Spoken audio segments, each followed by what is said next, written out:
I have no idea how to start this. I haven't planned. you know, um, I'm not really going to go into a big introduction of who we are. Um, Okay. but I do want to say that for those watching, that this is Reverend Vicky Spray, the one and only, and she's my spiritual mentor. Was my mentor through the ministerial program. Uh, was the angel in my life that kind of helped me grow beyond some barriers that I hadn't seen yet. So very powerful spiritual healer, in my opinion, my humble opinion. and so, with all this going on in the world, I just wanted to have some conversations with people that I knew felt uh, the underlying energies that are going on and kind Mhm. of add some perspective to that. So it's easy for us to get caught up in the physical, what's going on around us, or in our minds, what's going on in our minds. But there's a higher level of things going on. And for me, when I can view them from that point of view, it makes everything else not only easier to navigate, but actually enjoyable to navigate. Uh, that was actually that's actually one of the lessons I've learned from you. I've told people several times that you told me once. We, as a culture, we lived with this idea: no pain, no gain. But the truth is, we can learn and grow through joy as well. When you first told me that, I'm like, sounds good. and it took me a couple of years for it to really sink in, and now it has sunken in, and now that's my preferred way of learning. And I know there's people going to watch this and they'll be like, it sounds a good idea. My encouragement would be stick with it and listen to probably this conversation and the messages that come to you other ways. And I have faith that you'll see that it's true as well. So with that, I would like to just turn over to you. I know you've done a lot of your own spiritual work recently around what's going on in the world, and I would just love to hear what kind of you've gone through and what's come through your own work. Well, you've already made me cry 3 times, and we haven't actually even started. Uh, so thanks for that. My pleasure. Yes. Wow. Yeah. This time that we're living in, it's astounding. I mean, it's just absolutely mind blowing in so many ways, and it's continuing to unfold. Uh, the one thing that is clear, there's a couple of things that are clear. One of them is, and I'm hearing this from other teachers too, which I'm delighted to hear, is that we've been preparing for this. This awakening that's been happening in humanity has been happening for a while. And it is why I went into spiritual counseling. It's why I was called to go there. Um, I thought that I was just answering the call to heal my own heart and my own mind, which is continuing. And I tell people all the time until I'm like, Jesus, I'm not done. And I ain't even close to being done. But because there has been this huge swell of human beings wanting to move beyond the material world and move beyond religion and move more into a spirituality that serves love and is founded on love. Um, we don't know how to be human, and we don't know how to be our best human. And we will go kicking and screaming, or we will do as you've done and what many people are doing, and that is to try to learn through love. And when we say learn, what are we talking about? What are we talking about when we say learn? We're talking about exchanging the human interpretation of the physical experience for the spiritual Oh, I love interpretation. that. And yes, it is very different. I'm sure you would agree. Yeah, that is. I'm so glad you said that because I hadn't even realized. that when we talk about learning, that in the typical sense, it's a mental thing. And what we're talking about Right. here is beyond a mental thing. Yeah. Yes. And we've got to get beyond the mental. I mean, we have to get beyond the mental. The mental has served its purpose. That's not to say that we're going to throw away thought, because, and I heard this great teacher, I'm not sure who, if it was Joel Goldsmith or Ernest Holmes or Joseph, whatever his name is. There's so many great teachers out there from the, and you and I've talked about this, the 30s and the 40s and the 50s, amazing teacher, that we use the mind, to walk out onto the springboard. We use the mind to do that. That's our mantra. The mantra gets us out to the springboard, but we have to jump, and we have to jump into spirit. And then we jump into away from the mind and away from the interpretation of human experience, and we get into the spirit wisdom that is then able to give us the update, the new truth that, blows our minds, because we thought we had found the truth. And the universe is like, I got a couple more things for you. And so the whole thing is giving up what we thought we called truth and moving into what the divine says is truth. And we can use the divine more and more. I'm trying to use life force, because the divine has such, religion has kind of destroyed the words God and divine, but that's okay. We can adjust. Life force, the life force that is in all things, including us. And so there's more information there, and that's where we're all being moved to go. If we're going to say awakening, and let's just go there for a minute. When we use the word awakening, what are we talking about? I mean, of course, okay, awakening means we were asleep, and that is the truth. And what were we asleep? I moved almost my entire life sleepwalking with the motive of survival, fight, flight, or freeze, and so asleep but moving. And so the asleep is, I think that this is just a physical world and I'm having a physical experience. The awakening is, oh my, there's so much more than that going on. And I think that's an important topic, because these days, especially on social media that I've seen, the word awakening has been used in multiple contexts. And you probably know, I've followed some conspiracy theory stuff, and in that area, when they say awakening, they're talking about becoming aware of things that are happening behind the scenes in our physical world, politics, and that sort of thing. And I think that is one step of awakening, but it's only awakening to another aspect of the physical. It's Beautiful. That's exactly. And so then, so there could be multiple. Somebody can go through multiple layers of awakening. They could awaken to things in the physical world that they weren't aware of. They can awaken to things in the mind that they weren't aware of. But what we're talking about here is the awakening to the spirit behind all of that, and that all of that is within.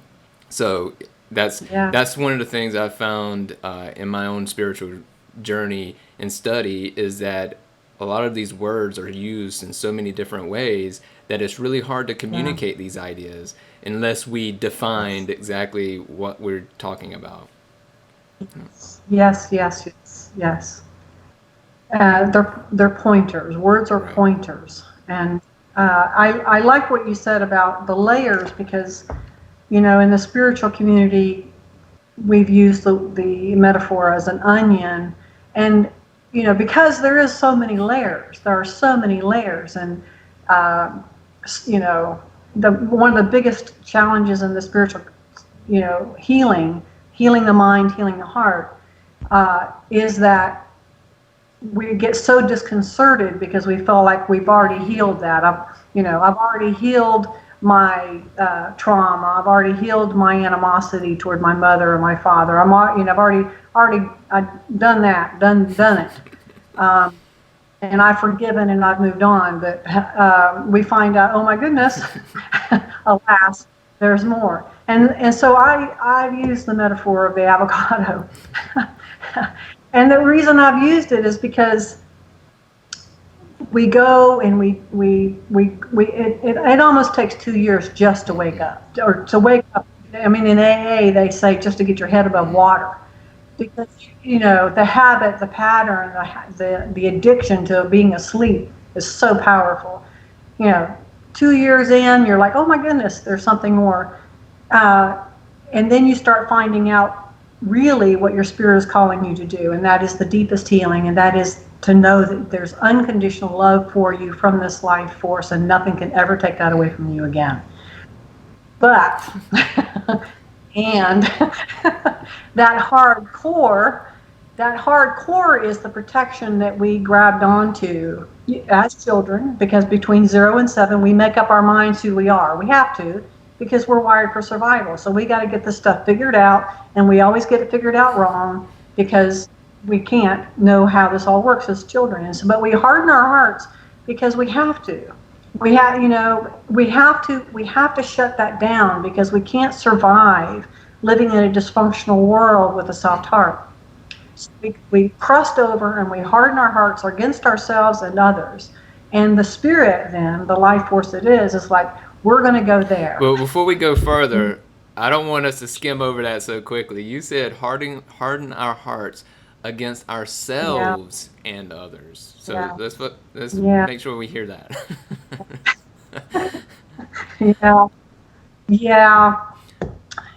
We are our first enemy. So this reminds me. I was reading a book. I'm in the middle of reading a book, and believe it or not, I do read. and there's a. You've given me some great books. You've given me some great books. So there was one line where he was referring to the original Buddha. I can't remember his name, Siddhartha or something.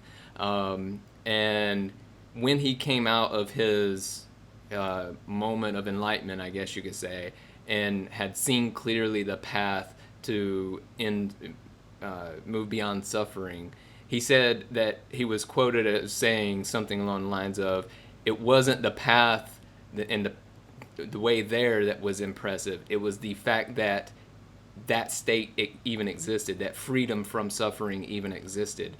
And if someone can just grab that idea of that, what we're talking about here, that moving beyond this hardened heart, or softening the heart, or opening it up, however, whatever terminology you want to use, that this state of living from this higher perspective, or outside of these pains and these traumas,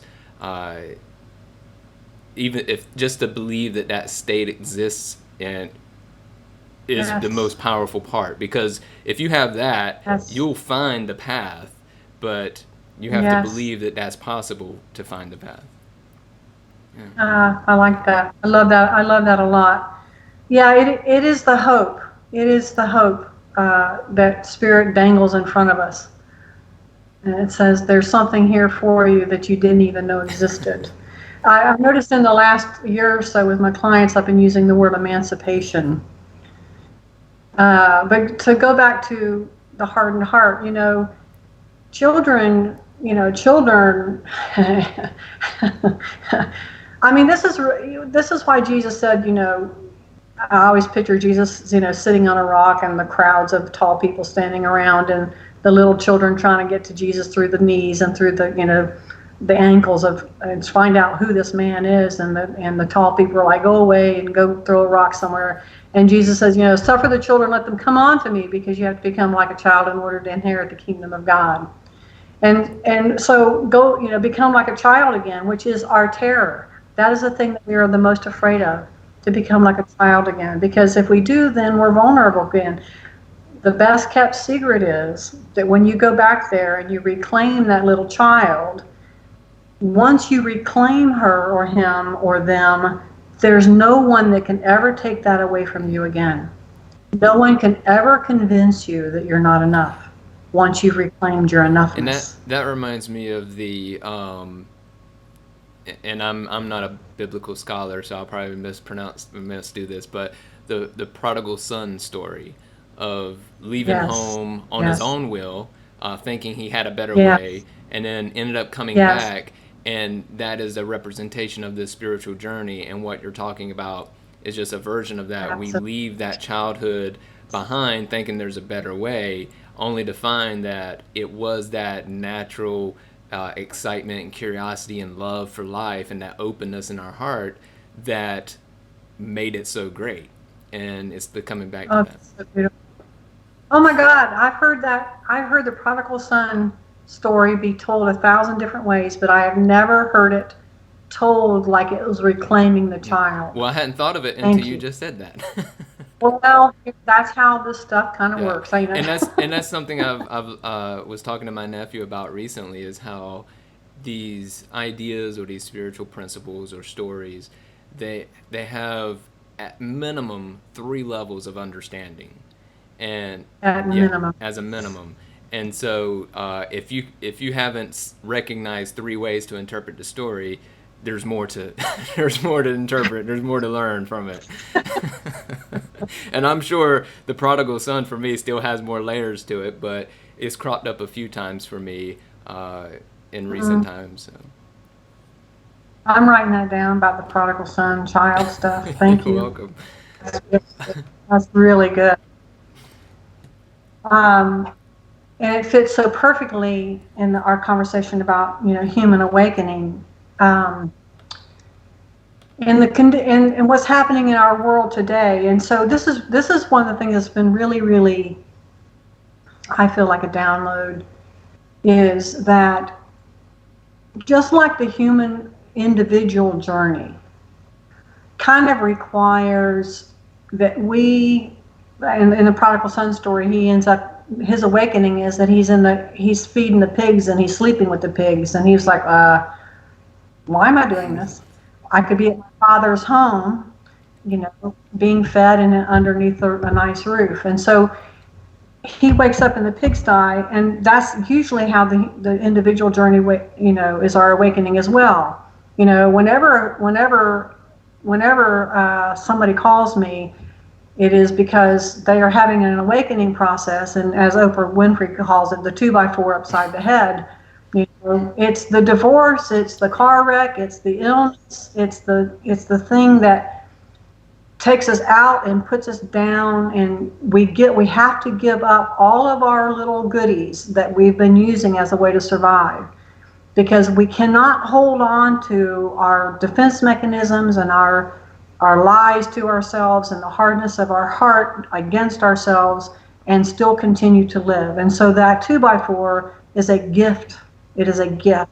So unfortunately, that is what oftentimes a human individual needs, and then they find out that they can do it by joy. The human collective is the same way. The human collective, and we're going to call that all the humans on this earth plane in this physical form, are awakening a little bit by little bit by little bit. And what's happening in this life is this is a worldwide experience amongst humanity for the evolution of humanity, or the awakening of humanity. And so the astounding thing, and I'm going to say this, and people are not going to be happy about it, but this is just the first, and there will be more. But in this awakening, in this pandemic that we're experiencing, thousands upon thousands upon thousands of human beings are waking up right now because of this. What are they waking up to? Oh my goodness, there's something more going on in the physical plane. How can we tap into that? So the way I've worded this before is kind of what you just said is, as individual humans, we have these kind of traumatic experiences, but it's because we've ignored the little signpost along the way that says, hey, there's something here you might want to deal with, or heal, or whatever term you want to use. But when we ignore those things long enough, then it becomes the 2x4. It's like you said, the divorce, the car accident, the sickness that comes in and forces us to look inward a little bit more. And that's all these things are, Yes. is asking to look inward. And so what we're going through as a collective humanity is the same thing. We've ignored the little signposts along the way, and so now we're getting a 2x4. And just as an example of in somewhat recent history, 9/11 was a big one. You know, it was maybe, I mean, it was a 2x4 too. Maybe this one's bigger than a 2x4, but but it was a big one. But it was a kind of a one hit and done experience, and so most of us did not awaken to that because it was like, oh, we just went back to our patterns. And so this one, what's unique? Someone pointed out to me. What's unique about this is a shared experience where no one's the enemy. That we're all, it's not one country versus another. It's all humanity is facing the same thing.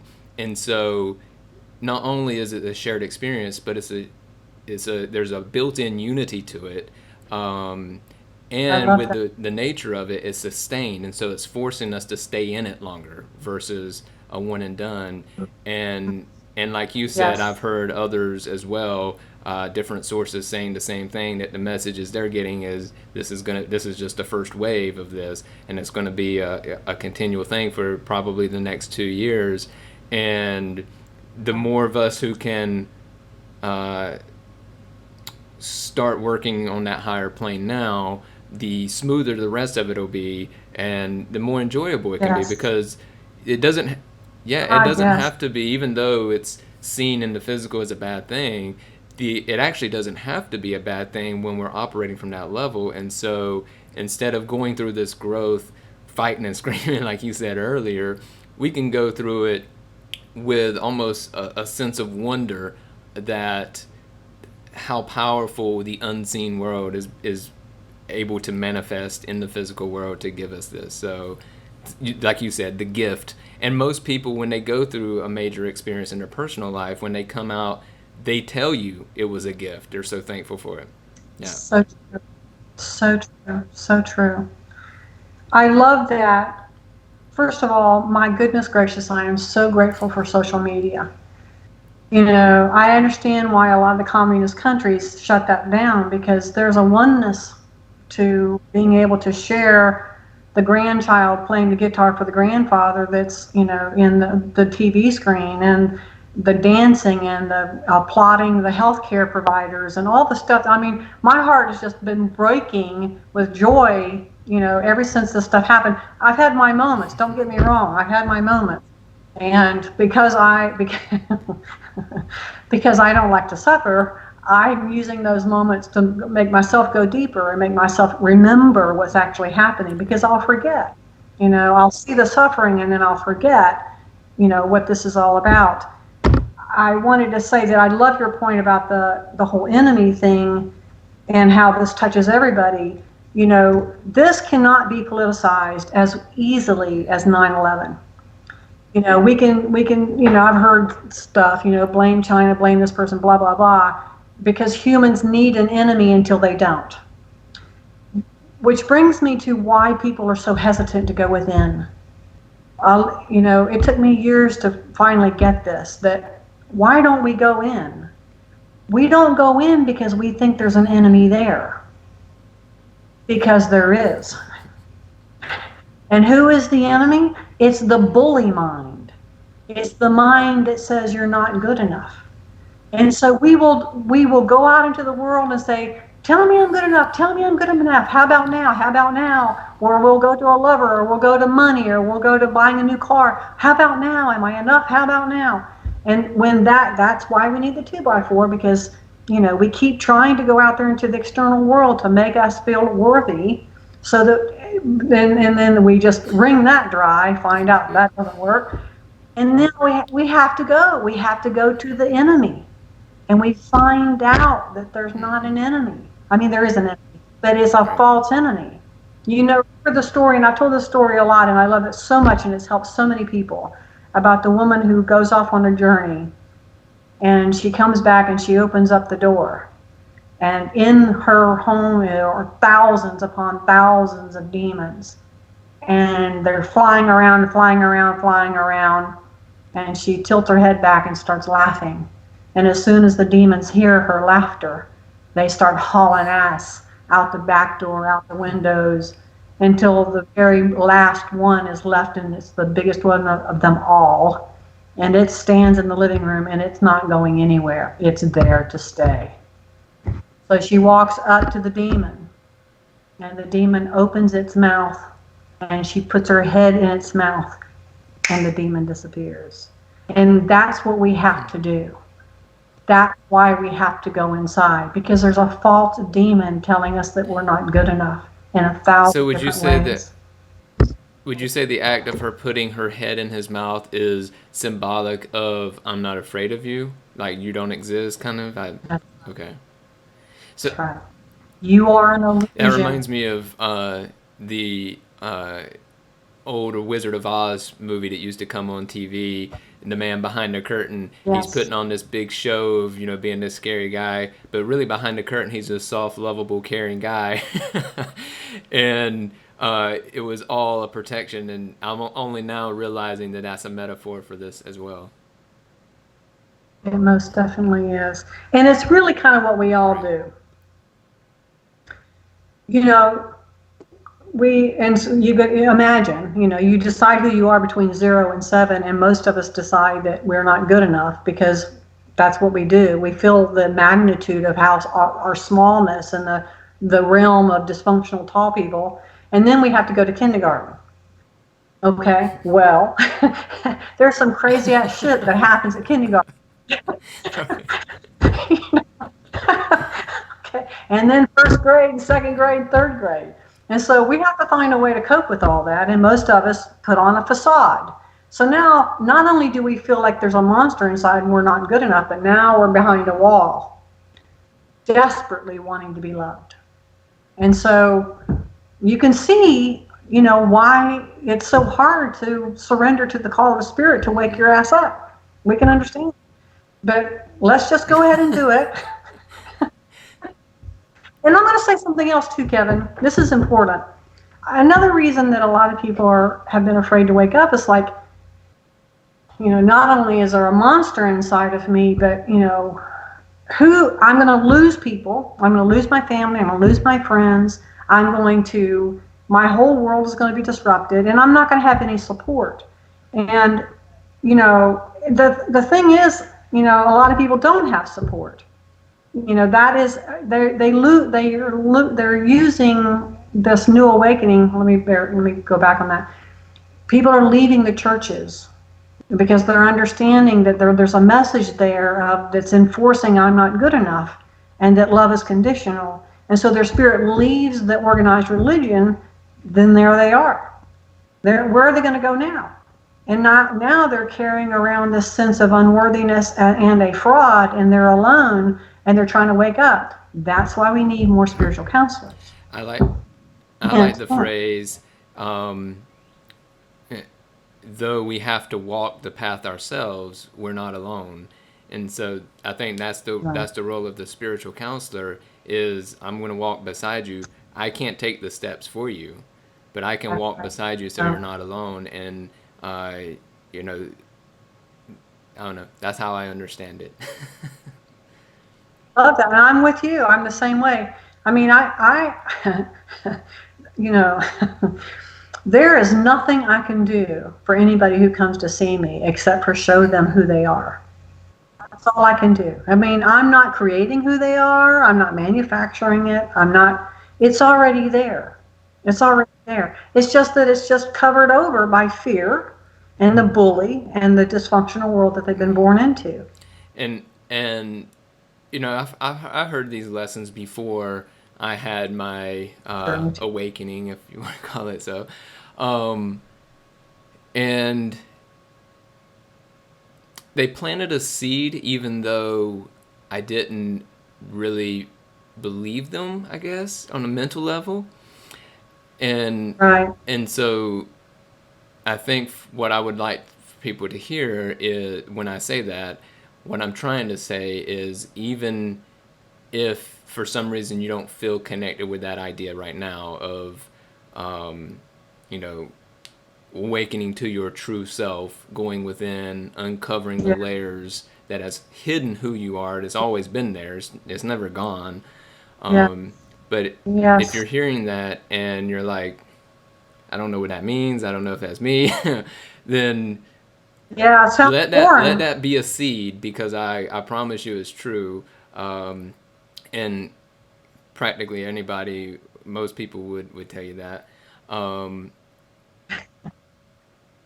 but if you're hearing this for the 50th time and you're starting to feel that resonance with it and the truth of it, then it literally takes a moment of courage to commit to something. I figured this out about myself years ago, that my decisions I make in a split second, and the rest, if I Mm. can have the courage to make the decision, it's easy to follow through with it, or easier.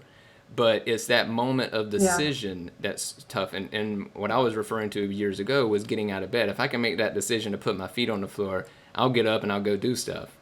But it Mm, is I literally like less than a that. second whether I make the decision to get out or not. Um, where it differs with this is, once you get out of bed, you're out of bed. All right, that's done. But with Right. this, Right. you kind of have to make that decision moment by moment.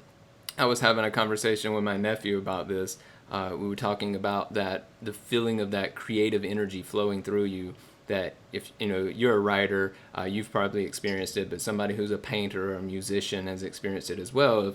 This is a creative energy that's flowing through me. I don't know where it came from, but I didn't create it. It just flowed through me, and um, I challenged him. I was like, what if I told you that same energy could flow through you at any moment, and it doesn't have to be expressed in an art form, but it can be expressed in conversation and connection with others? And Wow.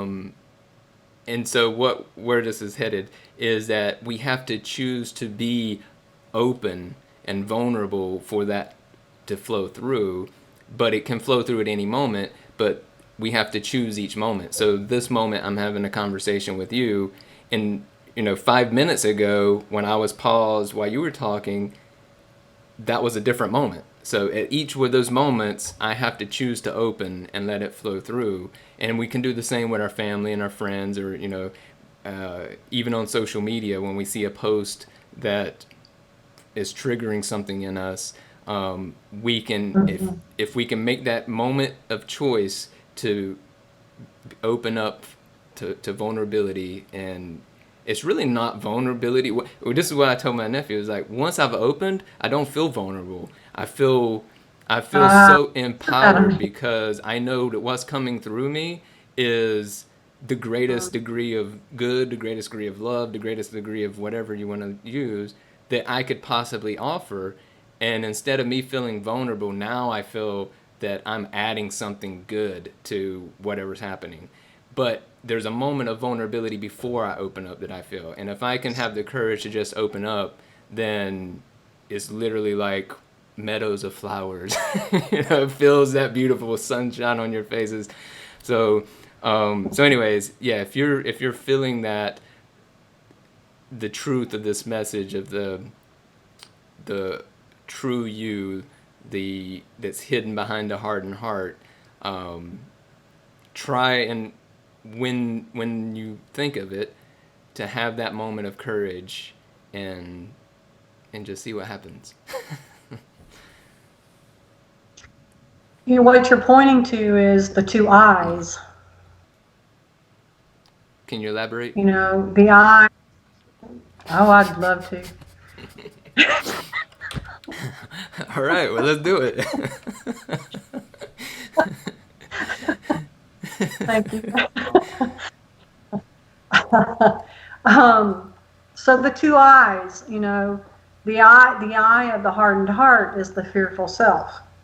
The eye of the hardened heart is, you know, I can't trust myself to relax, because if I make myself known, if I make myself seen, then I will be hurt in some way, judged in some way. But what you're pointing to is the other I, the real I, and as you put it, the true self.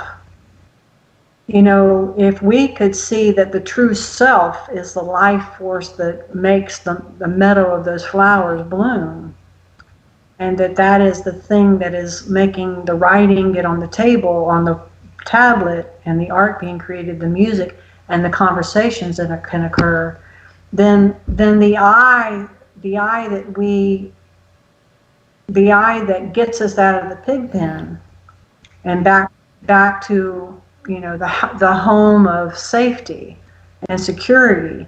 That eye is how we start living more and more by that eye. When we say sleepwalking, what we're saying is didn't know there was an eye. And I don't like the God that organized religion handed me, so I have no eye. And that's what's changing now, is that we're discovering that there is an I. The life force in all things is that I. And frankly, I am delighted that as I get older, that I live by that I more and more. Because what Vicki would do, is okay. I mean, it works okay.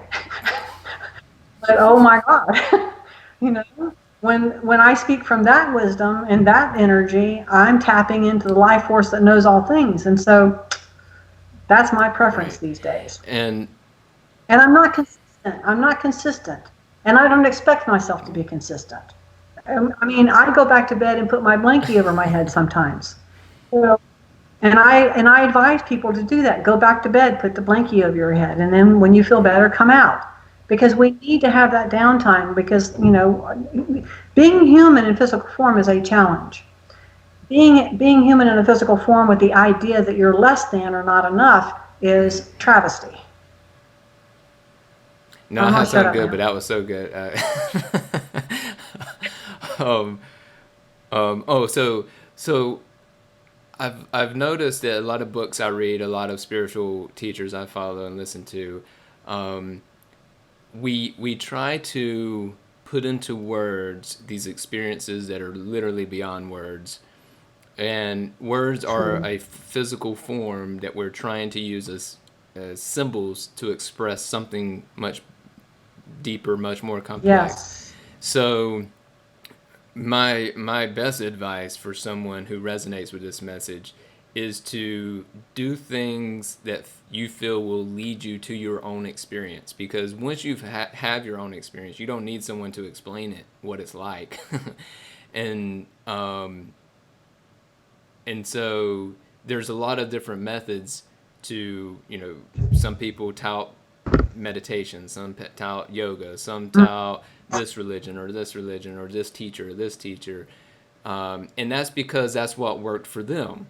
And so naturally, we want to Right. share that. We want others to experience this beauty and joy that life is. And so we think, well, I found it there, maybe you will too. But the truth is you might Right. find it where someone else has, but you might find it in a way that you haven't heard anybody found it yet. And so that's Absolutely. that inner guidance, those urges to do something. Oh, I feel the urge to pick up a guitar today and play. Feel that creative flow through you, and then it's easier to translate that into a conversation with someone. Oh, I remember how that felt playing the guitar. Can I feel that in this conversation? Yeah. That's good. I like that. And again, you're going back to the flow. You're going back to the flow of life itself and how it's So I know expressed. you have something that you offer people to help them through their journey and have their experiences. It actually you used it on me a couple years ago, and it made a big impact. And so I was hoping you could share that with us today. I think you know what I'm referring to. Actually, I have a couple of tools on Tool Belt. Which one are you talking Well, I know you say you always go back to the mantra, having a mantra. And just as about? an Yes. example of how these are applicable in on a very personal level, my one of the challenges that I had was when things are good, I'm I'm guarded because, or I was guarded when things were good, because I felt that joy was temporary and that something was about to happen to stop it, to end it. And through conversations with you and just really listening to that inner voice, and that's because that was the experience I'd had as a human, was that, oh, you're having fun, time to do something. I'm going to give you something to do that ain't fun. And so it was a legitimate perspective from a mental perspective, but there was something in me that, as we were talking, that it became clear. I actually came up with my own mantra with your guidance. I think you actually left the room and came back. You're like, work on that. I'll be back. Okay. Don't give all my secrets sorry. away. Secrets, trade secrets. And so when you came back, I mean, it just came to me that joy really is the natural state of things, and it's anything else is just something trying to cover that, or whatever. So I don't have it right here, but my mantra was something along the lines of, joy is the natural state of being, and my body agrees. And whenever I recited that, without a doubt, I felt my energy shift into this positive, and I found joy in places that I had overlooked it before. And so nowadays I might need a different mantra for something else, but just as a personal experience of what a mantra can do, it's not necessarily what we see monks chanting and stuff like that. It's something I feel like it's something you have to personally connect with, and it's focused on what you might feel is an obstacle in your life right now. So anyways, but general mantras I think can help as well. Like I read a little paragraph right before we got started, which could be used as a mantra. Yes. And it's pretty general. There's no specific experiences or anything it's talking about, but it brought us both to tears, and so it definitely had meaning. So let me ask you a question. Would you Sure. mind reading it? Because it wouldn't break my heart to hear that again. All right, I'll just read it. Okay. From within the center of my being to the outer edges of my human personality, let the pure light, love, and will of God constantly flow through me with ease and purity. May I become a steady vessel for the highest degree of love.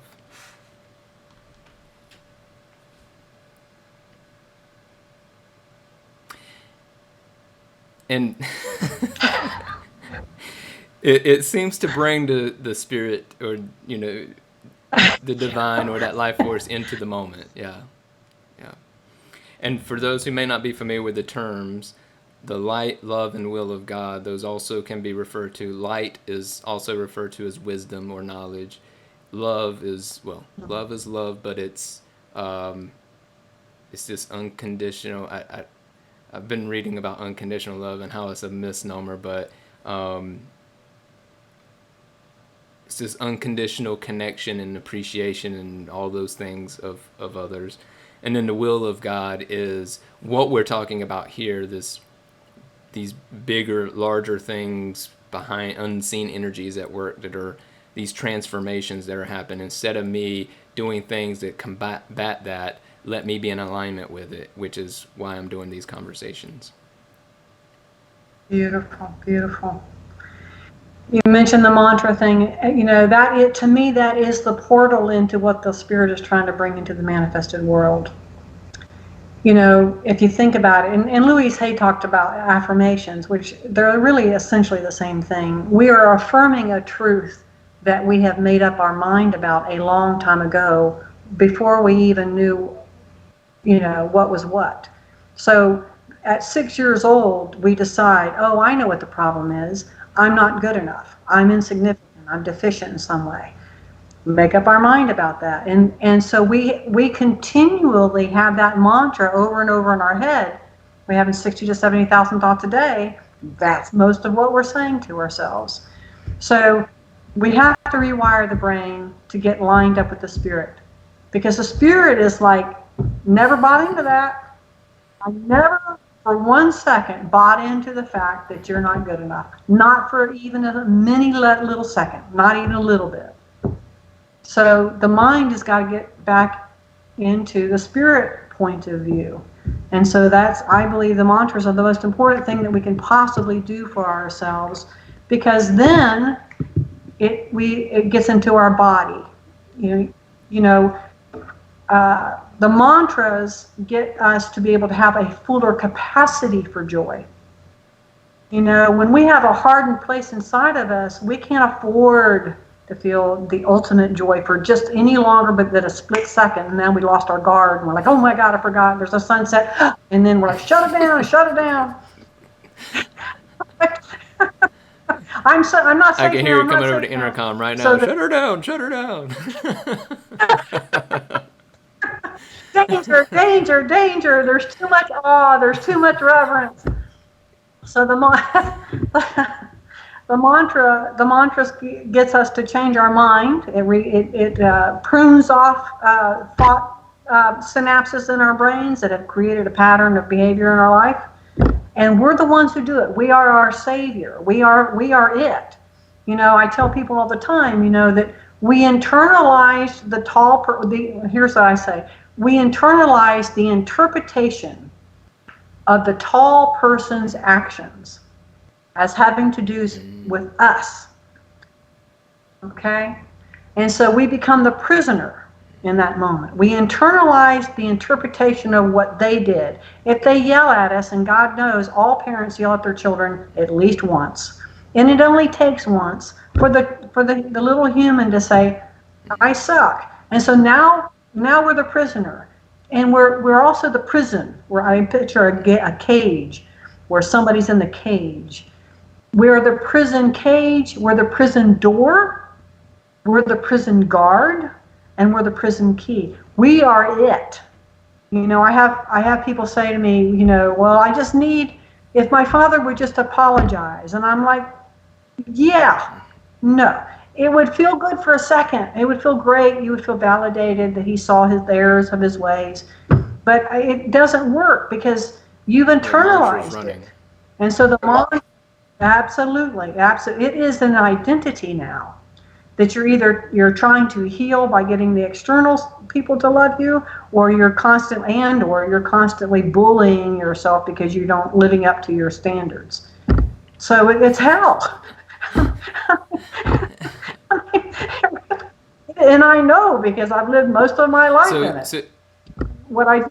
You can be free of yourself. One thing I think maybe people, I know because we've talked about mantras and the body's role in it, but I think maybe people might not understand that concept. Can you explain why it's important to include that?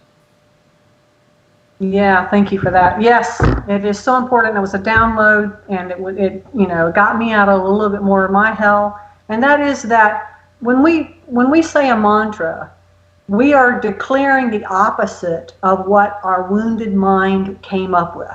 So for instance, I'm not enough would be turned into I am enough, my body agrees.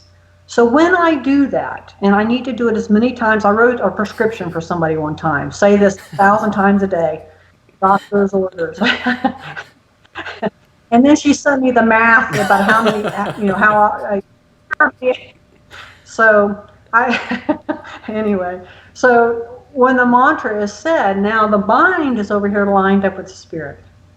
The body's still over here saying, no, I'm going to stay over here because I'm safe over here. And have you forgotten, dear mind, that when the trauma of being yelled at or hit or molested or, mistreated in some way, remember, dear body and mind, we had an agreement. And so the body actually sends a chemical response to the mind to talk it into coming back over. We had an agreement. We suck. You forgot. And the mind is like, oh my God, I did. I forgot. We do suck. So I'm going to stay with you. Another 3 months will go by, or 3 years, depending on the awakening of that human being in this lifetime. The mind will say, oh, wait a minute. Whoa, wait a minute. I'm still doing the same thing over and over, expecting different results. I remember I had a mantra. I am enough, and my body agrees. And so it'll go back over to spirit. And spirit and the mind are latched on together for another 2 seconds, 2 minutes, 2 hours, 2 days, 2 weeks. The body will continue to send response.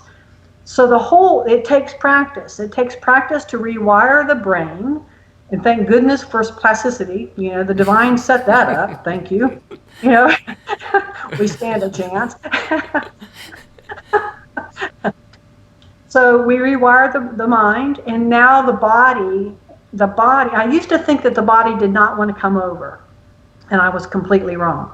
The body absolutely wants to come over, but the body is completely wired for survival. So until it really recognizes that the mind is more on the spirit side than over here, to stay safe, it will keep you small, it'll keep you under the radar, it'll keep you from writing that book, it'll keep you from creating that business, it'll do all kinds of obstacles for you not to go away. But once the body understands that you're not going to swing back over here as much, that mantra is a bridge for the body to come over here. Now we've got spirit, mind, and body lined up more often in our days than not. And that is our ticket out of hell. Nothing hasn't changed, though the external world does change. Because of law of attraction, money does come in, new jobs do come in, new people come into your life. Your life changes, but not before the internal changes. Yeah, as you were talking about that, I imagined the body being that person who is kind of like a Taurus. If you're familiar with zodiac signs, they're very stubborn. Like once you put them on a path, like that's where they're gonna be. It's hard to get them on another path. But once you get them on the other path, now they're stubborn on that one. And so it's kind of like having that person. And once you show the body that being over here where the mind and spirit is not only safe but also more fun, then it's like, all right, I'll do that. But like you said, they're hard to convince. So you gotta continually show them that there's another way, and I think you'll enjoy it more if you come over. And when the body comes over, it's like, had no idea. Right. Oh my God. And then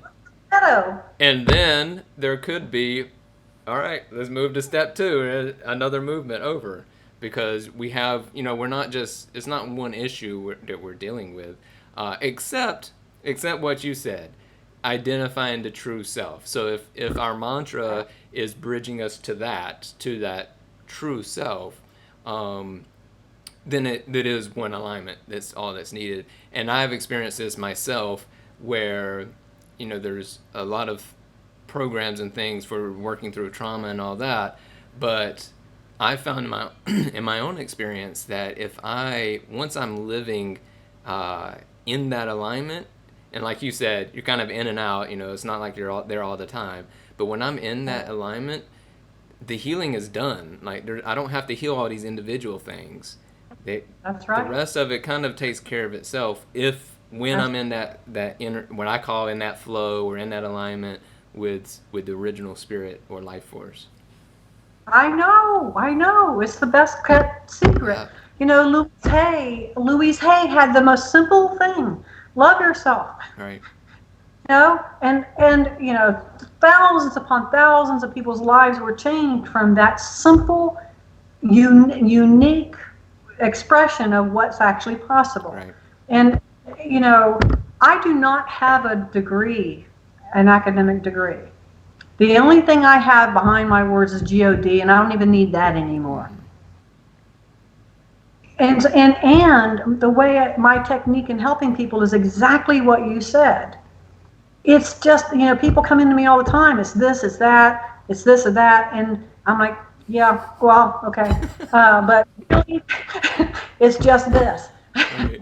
It's just one thing. It is only just one thing. But it actually takes a long time for our minds to accept that it's really just one thing. And that is, you don't know that you're enough just the way you are. Well, and I feel we resist that because that's the scariest thing. Out of all of our little issues, that's the hardest one to address. Say more about that. Why is that? Why are we so afraid? I honestly don't know, but I can say for a fact, I can say for a fact that in my own life that, I had, growing up, me and my dad had a tough relationship. And for years, that was my thing that I pointed out. Oh, well, if my dad would just, pretend like, he liked me or whatever.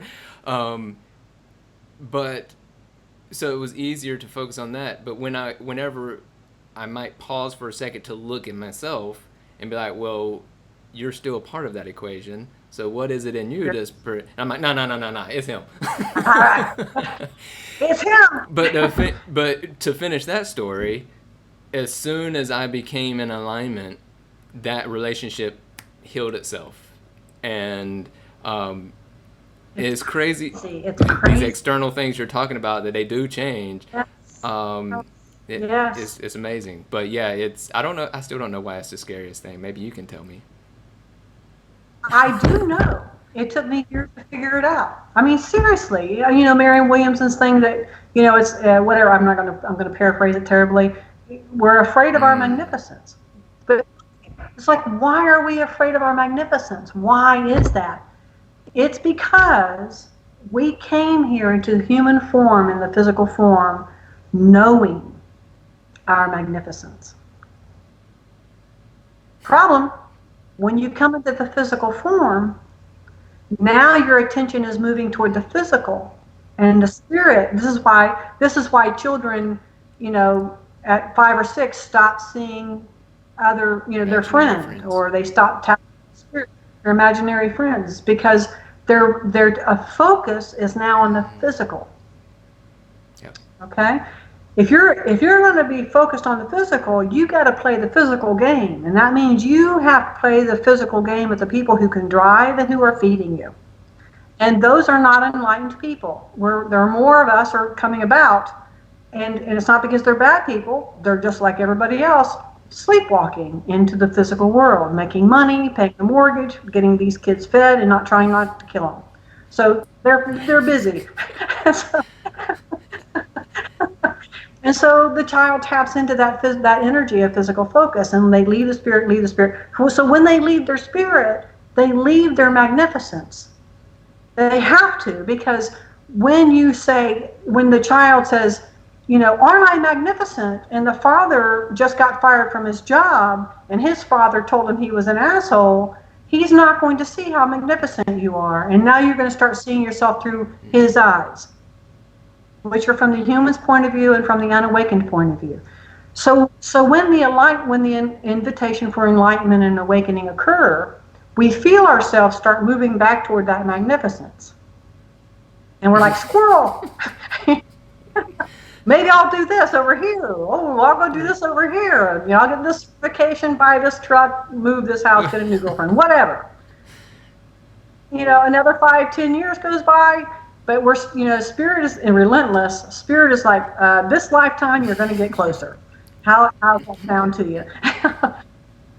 If I go back toward my magnificence and I feel myself getting close to that, I'm also feeling the moment that it was stolen from me. Yeah. And that was so traumatizing. When the child gives up and says, oh, I see, I've got to buy into their story about who I am, there's a travesty, there's a dream dropped, and it's a sadness that resonates through our entire body. And that's the sadness that we're carrying. That's why when we meet somebody, between, I'm not going to give age groups. When you meet someone and, you see their appreciation in their eyes for you, that's what you're hungry for. Now, they're wounded people, and you find that out 6 months. But in the first 6 months, they're seeing you and loving you and like, oh my God, you're the great. Now you feel like you're able to have your magnificence back. But then it's yanked away again because you squeeze the toilet, not toilet paper, the toothpaste. Toilet paper. Yeah, if you waste toilet paper these days, you're done. I know, I've never heard that word so much in my life. But yeah, we're terrified of going back to our magnificence because we think it can be taken from us again, and that's the lie.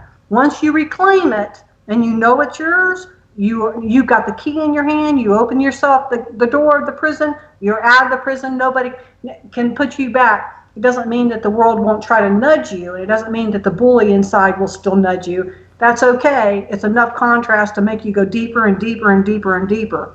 But they can never take you back to the slam down that I'm not good enough ever again. Ever. Ever. So you get to live the rest of your life knowing that you're worthy, and you don't have to prove it to anybody, and nobody can take it from you again. Oh my God. You know, Jesus said, I came to give you life and give it more abundantly. I don't buy into the whole Jesus died for my sins thing, but I do buy into that there was a man who lived just like Buddha, who lived that showed us that there was another way of being human. And you don't have to do it by having a castle. It's not necessary. You are the castle, and the kingdom of God Having lives the within castle you. can make it harder because it distracts you with all the maintenance. Well, and Jesus said, again, you know, it's easier for a camel to go through an eye of a needle for a rich man to give up his goods. And no wonder, because you think you're giving up so much.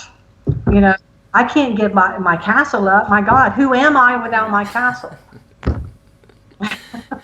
Well, I don't know. I mean, I feel like that what we've covered here, like if someone can grasp these concepts, they don't need anything else. Yeah. Like you've really just cut right to the core, and not only of what the real underlying issue is, but also ways to navigate that and things they might see on the way that kind of seem scary, but once you've passed it, moved through, you Yes. realize, oh, it wasn't that scary. It wasn't really anything. It was right. I was scared of something that really didn't exist. So Yeah. And let me just say this very quickly too. It's like, you know, there's a moment when somebody discovers that, like, oh my God, you know, my whole life, you know, I've been believing this lie. And if they're still in the habit of reaching for the whip, you know, oh, now we're going to reach the whip, and like I should have known this earlier. And that's one of the best things that Louise Hay ever taught me was get rid of should. Always exchange should for could. I could have, but really I couldn't have because I was too wounded. It doesn't matter. Here Yeah. I am now. I'll start. And I do that as well. I'm like, man, if I'd have known this 10, 20 years ago, 30 years ago, you know, what would my life be like now? But the point is looking back, I know there were points in my life where people tried to put me on this path. They said things that I could have accepted and went down this path. But the experience I had wouldn't allow that, you know. And it's not a helpful or even correct for me to It's it's counterproductive. It's But it's kind of, Yes. you know, it's like, how can I recognize this if I haven't? It's kind of like being mad at myself because I didn't read this book when I couldn't even read before. You're like, yeah. boom. So I love the I experience love leading that. up to the moment that you awaken is teaching you to read so that you can now read this book or, you know, open up. So that judgment is so That's right. misplaced. Right. It is, and it comes from the wound, and it has no purpose whatsoever, none. Clarity. I exchange guilt for clarity. Guilt for clarity. Ooh, all right. You're so full of these things. Well, I had to learn a couple things for my I'm own sure they journey. haven't come easy, but you do know a lot. They're getting Right. easier. Well, is there anything you want to close with before we wrap this up, or as the wrap up? I think the only thing that I would like to say is that this awakening, we're here at this time. Everybody that's living at this time is needed for this awakening. You know, I usually say that there's one person in the family that wakes up, and just by being them, not evangelizing, but just by being them, people are attracted to that. People want that. People want to be loved unconditionally. You know, they don't want your knowledge. They want your love. That's what they want. To experience unconditional love from yourself first and foremost, and then from someone else is, you know, then you can see the meadow, then you can see the flowers, then you can see this life force that has created this, however it was done, this amazing paradise that we've been put into. And so, you know, it's important. We have every single one of us no one can do what I'm doing the way I'm doing it. And I remember Eckhart Tolle saying that, and it pissed me off. It's like, you're stupid, you're ridiculous. 3 years later, I'm like, oh my God, Nobody can do what I'm doing. No one. And I can't do what you're doing, Kevin. There's no way I'm going to be able to reach the people you're going to reach. I can't. And so what you're doing is important. What everybody's doing is so important. Awakening to unconditional love, first and foremost. To go back to the meadow of flowers, the meadow of flowers doesn't exist unless each one of those flowers bloom and exist in itself. Oh, wait, bro. Preach. So, that's, I think, when we started this off kind of talking about the universal human consciousness facing an obstacle or a challenge that reflects what we do on an individual level when we have, the cancer in our life or the accident. There can be a tendency to just want to turn it over. Oh, the rest of the humans will take care of this. But without you blooming, we don't have a full meadow. And so, you have and only you can bloom in that spot where you're sitting in the colors that you're going to present. And so, yeah. That's right. That's right. That is so beautiful. I'm glad we used the meadow thing because that was perfect. It was profound. Shivers came up my back because I saw it. As soon as you said it, I saw it. So thank you for that. And thank you for this. This has been fun. Yeah, I really enjoyed it. This is such a perfect conversation. These are all the thoughts that have been going through my head that I really wanted to get out. And you have such a great way of presenting the ideas that I knew it would pull out these ideas that people need to hear. So thank you for. This is how you and I've always talked. This is how you and I do. People might think we did this for this recording, but literally every conversation we have is just like that. So true. And I love it. And I love you too. And I'm so glad that you've chosen to do the work that you've done for so long, because now you're positioned, as am I, to help the people we can reach with this transition. And I just hope that they use us as resources. They will. They will. And I, very quickly, a year and a half ago, I was told to close my office. And at that time, I only had 3 Skype clients. And I'm like, nobody's going to drive down a dirt road in Wakulla County to come see me. I came to see you. And I was wrong. You did.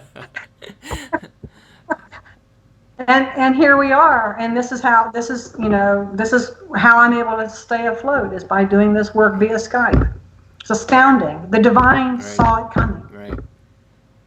Infinite intelligence, whatever you want to call it. And life likewise force. with me, I can't remember who I was talking to about this, but all the pieces that had to be put in place, yours was an example, and mine's another. Like with the setup, like I recently bought a webcam. I didn't even have a camera on this computer. I bought a nice mic, so I didn't have to wear my big old, little things like that. And that's just the physical things, but the journey I've taken to have, I don't know everything. I'm not even close. And I only know very specific things that I can help with, but I've had to study those for years and experience them for years to be able to put them into words to share. And so there's others out there who are in the same position. They've been studying these things for years and years. And for me, at least, this moment felt like, all right, it's time for me to come out of the shadows, quit hiding, and let my face be seen, and let my message be heard. And I know others are feeling that too. And so this is your encouragement to have the courage to do it in whatever form it shows up. So. Yes, how beautiful. Bloom, baby, bloom. Maybe that'll be our new hashtag. All right. Well, I appreciate your time and your energy. Always showing up with love. And enjoy the rest of your day. Indeed. Right. You too. Namaste.